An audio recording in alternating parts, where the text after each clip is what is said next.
Présentation du Cubo P20 Pro. Alors, je sais pas où ils sont allés chercher ce nom. Très original. Alors c'est un téléphone que je dirais en entrée milieu de gamme, hein, puisque le processeur c'est le MT6750T, donc en 4x1 Go 5 et 4x1 Go en 8 cœurs. Donc 4 Go de RAM et 64 Go de ROM. Bon, maintenant c'est assez classique. Comme on va dire dans le milieu de gamme, c'est classique.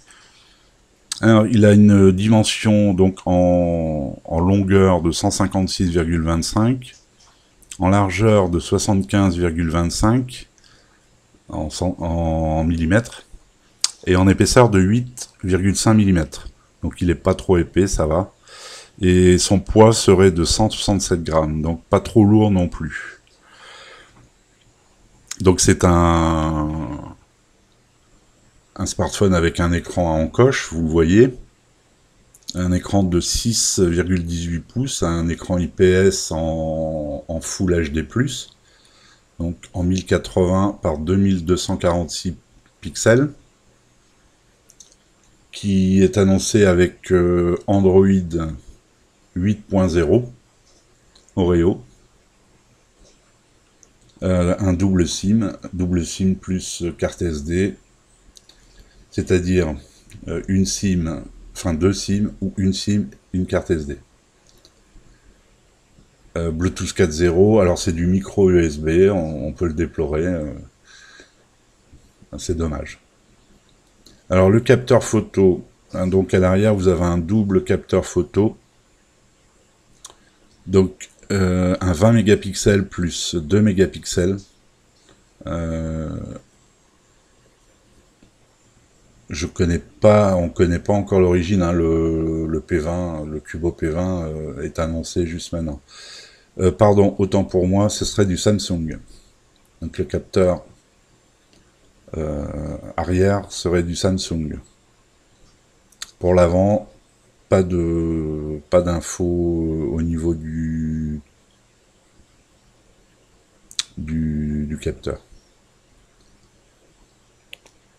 Donc bon, vous voyez le test en toutou là en ce moment, c'est du 50 000 points, à peu près 55 000 points, ce qui est à peu près classique dans cette gamme de téléphones.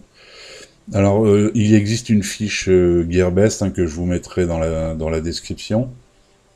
Faut pas vous fier au prix, hein, parce que le prix sur Gearbest, dans les 180 €, c'est pas un téléphone qui se situe dans ces prix-là. Moi, je pense que c'est un téléphone qui pourra pas être vendu plus de 140 € au plus fort. On pourra peut-être le retrouver en prix de lancement dans les 120-130. Parce que maintenant, vous avez le Helio P23 qui est de plus en plus présent, et on trouve des Helio P23 à 150-160 €. Toujours avec 4 et 64 Go de RAM. Alors peut-être pas avec un écran Full HD, bon, peut-être qu'il sera un peu plus cher à cause de l'écran Full HD, mais je sais pas. Peut-être qu'il fera une version Pro avec le Helio P23, ce qui serait pas mal, je trouve. Qui pourrait être vendu aux alentours de 200, 220, qui pourrait concurrencer le Z2 Humidigi. Voilà, je vous remercie de m'avoir regardé, écouté.